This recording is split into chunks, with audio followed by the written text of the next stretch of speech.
Hello বন্ধুরা, তোমরা সবাই কেমন আছো? আশা করছি ভালো আছো। আমিও খুব ভালো আছি। চলো আজকে একটু নিরামিষ চাউমিন বানাবো, তোমাদের সাথে তাই শেয়ার করি। আগে একটা বাটির মধ্যে জল নেবে, সেই জলটা একটুখানি গরম করে নেবে। গরম হয়ে গেলে চাউমিনগুলোকে ভেঙে, ভেঙে দিয়ে দেবে। তার কারণ হচ্ছে আমি ভেঙে খাই, তোমরা নাও ভেঙে দিতে পারো, সেটা তোমাদের ইচ্ছা। আমার ভেঙে খেতে ভালো লাগে তাই আমি ভেঙে খাই। দিয়ে চাউমিনটাকে একটু নাড়াচাড়া করে নেবে। দিয়ে দেখবে একটু সেদ্ধ হয়ে গেলে তারপরে একটা ঝুড়ির মধ্যে হোক বা কিছুর মধ্যে হোক ঢেলে নেবে, যেটা দিয়ে জলটা বেরিয়ে যেতে পারে।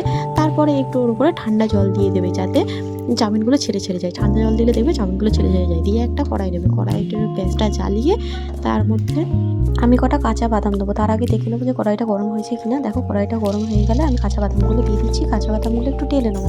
টেলে নেবো মানে নাড়ানাড়ি করে নেবো শুকনো কড়াইয়ের মধ্যে, যাতে একটু ভাজা, ভাজা হয়ে যায়। তারপর ভাজা হয়ে গেলে আমি ওটা একটা অন্য পাত্রে ঢেলে নেবো। পাত্রে ঢালা হয়ে গেলে কড়াইটা আবার গ্যাসের মধ্যে বসিয়ে আমি একটু সর্ষের তেল দিয়ে দেবো। আমি সর্ষের তেলেই খাই, অনেকে সাদা তেলেও খায়। তার মধ্যে আমি একটু কাঁচা লঙ্কা, শুকনো লঙ্কা ফোড়ন দিয়ে দেবো।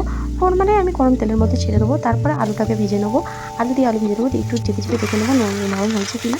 তারপরে আমি সেদ্ধ করে রাখা চিকেনটাকে দিয়ে একটু নাড়াচাড়া করবো। নাড়াচাড়া করে তারপরে আমি একটু নুন দিয়ে দেবো টেস্ট মতন। কারণ কে কেমন নুন খায় সেটা তো তার উপর টেস্ট থাকে। তারপরে ভেজে রাখা বাদামগুলোকে দিয়ে নাড়াচাড়া করবো।